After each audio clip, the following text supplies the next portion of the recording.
इस गांव में हर साल बहुत ज्यादा गर्मी पड़ती थी, क्योंकि यह गांव चारों तरफ रेत से घिरा हुआ था। अप्रैल महीना शुरू ही हुआ था, पर ऐसा लगता था कि मानव गर्मी अपने चरम सीमा पर पहुंच गया था। गांव के हर घर के छत पर मानो आग बरस रहा था। पेड़ों की शाखाएं गर्मी से सूखने लगी थीं। सूरज देवता डूबने का नाम ही नहीं ले रहे थे।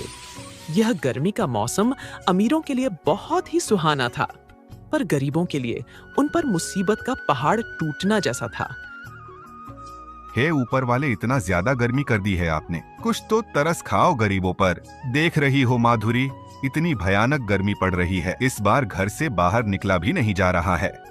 घर से निकलते ही सारा बदन धूप से जलने लगता है। ऊपर से ये लू और गर्मीली हवाएं शरीर को लहूलुहान कर देती हैं।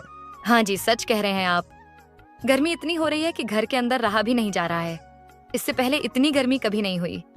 ये गर्मी तो कहर मचा रही है हम गरीबों पर। घर से बाहर जाओ तो गर्मीली हवाएं बदन चीरती हुई निकल जाती हैं और पूरा शरीर आंख की तरह जलने लगता है।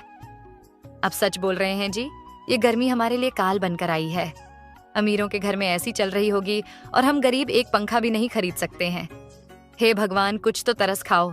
हाँ माधुरी, तुम सत्य बोल रही हो। हम गरीबों की कोई जिंदगी होती है, जो जैसा चाहता है वैसा हमें चलाता है, और हम कुछ नहीं कर पाते हैं। हम गरीबों का कोई इज्जत नहीं है।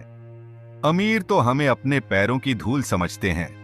देखो माधुरी, ये सूरज डूबने का नाम भी नहीं ले रहा है। अपराधों की तरह हम पर नजर रखे हुए हैं। हाँ, इस बार की गर्मी ने तो सबकी हालत खराब कर रही है। इतनी गर्मी में आप काम पर कैसे जाएंगे? अब क्या कर सकता हूँ माधुरी, काम तो करना ही होगा, चाहे कितनी भी गर्मी क्यों ना हो। सेठ लोगों को कुछ भी फर्क नहीं पड़ता, चाहे सर्दी हो या फिर गर्मी। उनको सिर्फ काम से मतलब है। उनका काम पूरा होना चाहिए। अच्छा, अब मैं चलता हूँ। देर हो गई तो मालिक गुस्सा करेंगे। अभी धूप नहीं निकला है, आप जल्दी से काम पर चले जाइए, नहीं तो धूप निकलने के बाद घर से बाहर भी नहीं निकला जाएगा। गिरधर एक जूस वाले की दुकान पर जूस बनाने का काम किया करता है। उससे जो पैसे मिलते थे उसी से घर का गुजारा करता था। वैसे तो शिव नारीपुर गांव में गर्मी बहुत ज्यादा पड़ती थी, लेकिन इस बार की गर्मी ने तो रिकॉर्ड ही तोड़ दिया। पूरा गांव गर्मी से परेशान था। पूरा दिन खूब कड़ाके की धूप निकली रहती थी। बाहर निकलते ही बदन जलने लगता था। छांव के तो दर्शन तक नहीं हो रहे थे। गांव का वो चौपाल जहां लोग बैठकर बातें किया करते थे, आज वो चौपाल बिल्कुल सूना और वीरान पड़ा था। इस बार की गर्मी ने तो सबको परेशान कर दिया था। बबलू के पापा, आज घर में आटा बहुत कम बचा है, बस 4 रोटी ही बन पाई है, तो मैंने आपको दिन में खाने के लिए बांध दी है, और 2 रोटी में से एक रोटी बच्चों को दे दूंगी। मेरा तो आज उपवास है। नहीं माधुरी, वो 2 रोटी भी बच्चों को खिला दो। मैं तो जूस पीकर भी काम चला लूंगा। अब जूस पीकर कैसे सारा दिन काट लेंगे जी? वैसे भी दिन बहुत बड़ा होता है।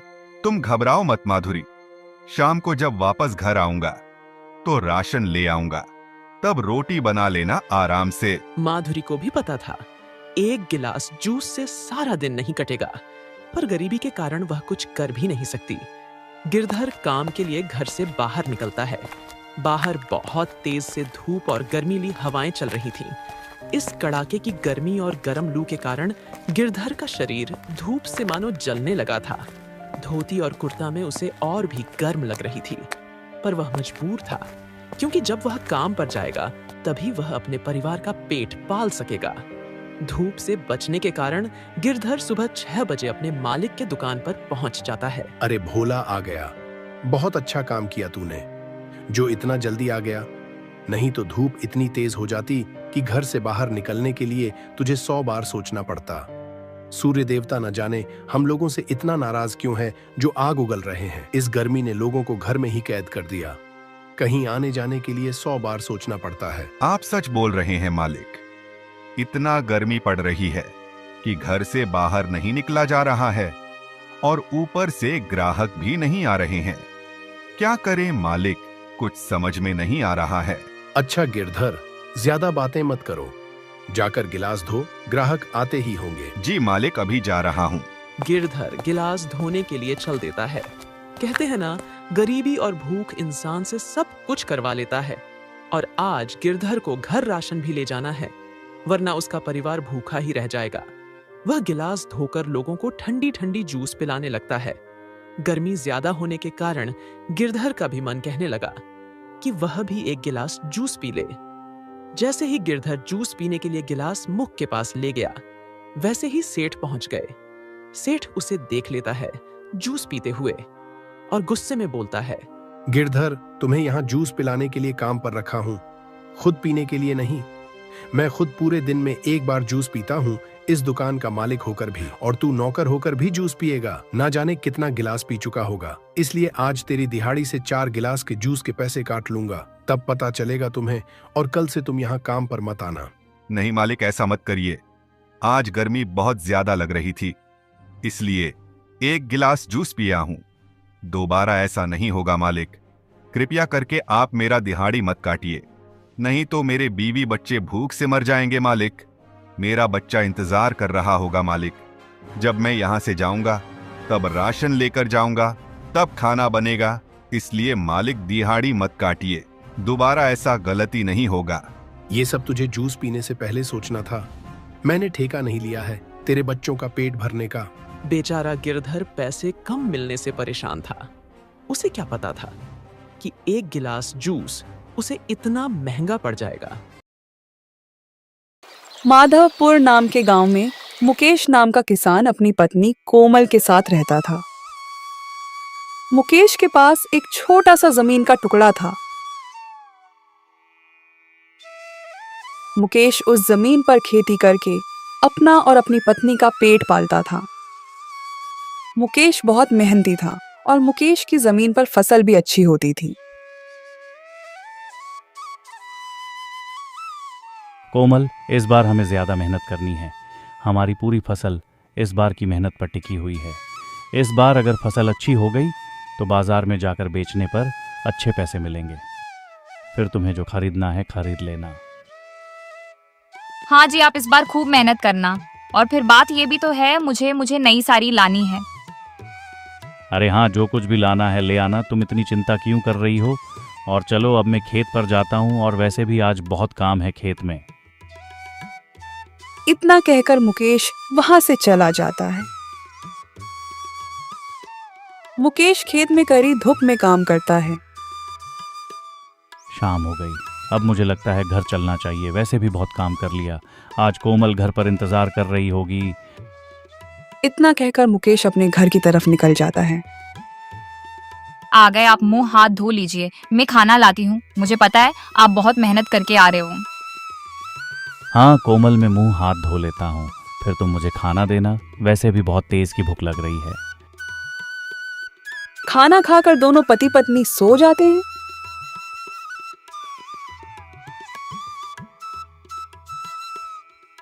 कुछ समय बीत जाता है।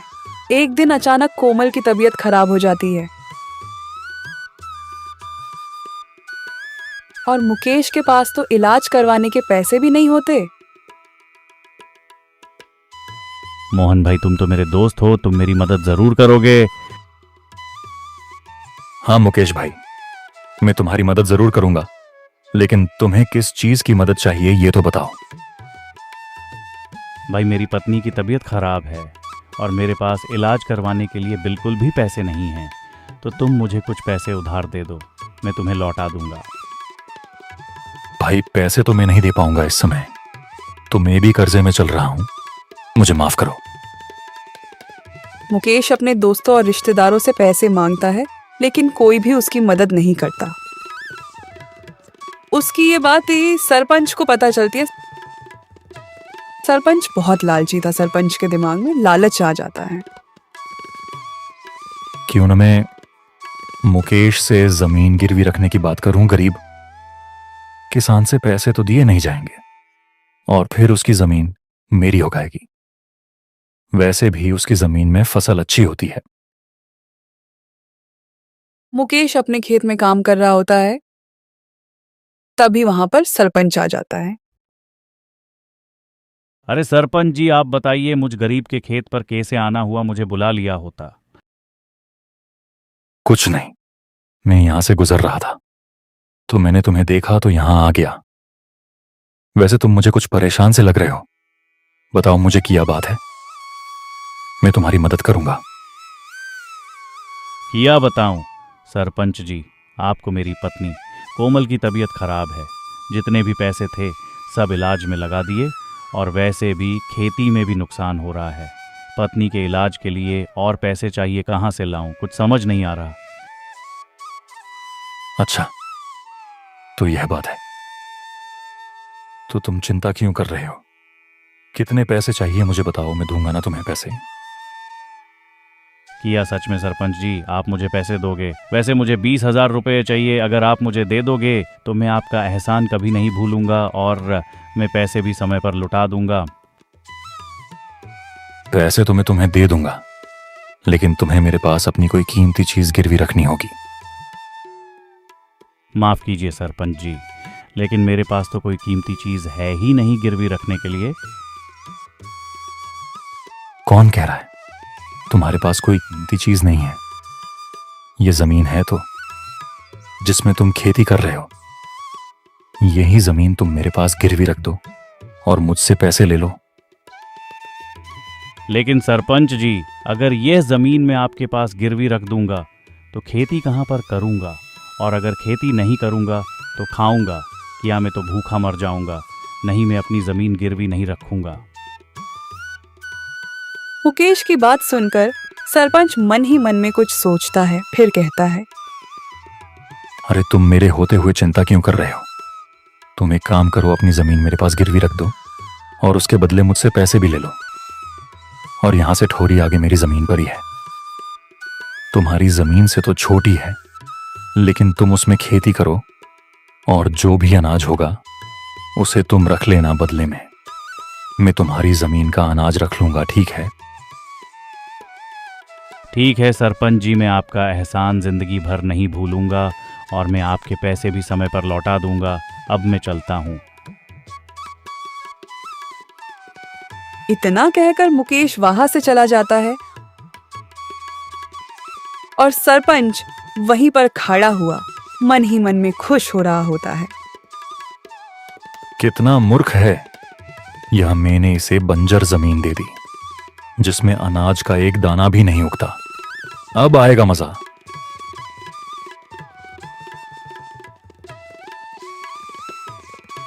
कुछ दिन बीत जाते हैं। सरपंच मुकेश की जमीन में मजदूरों से खेती करवाता है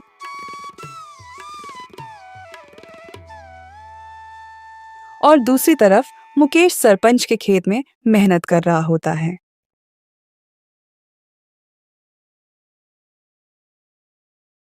कुछ समय बाद मुकेश का खेत अनाज से भर जाता है। वहीं दूसरी तरफ सरपंच का खेत में अनाज का एक दाना भी नहीं उगता। यह सब देखकर मुकेश कहता है, यह मैंने किया कर दिया, अपनी उपजाऊ जमीन देकर बंजर जमीन ले ली। अब मेरा किया होगा, मैं तो बर्बाद हो गया। अगर मैं सरपंच जी के पास जमीन मांगने गया तो वो मुझे वहां से भगा देंगे। मुझे कैसे भी करके अपनी जमीन वापस लेनी होगी।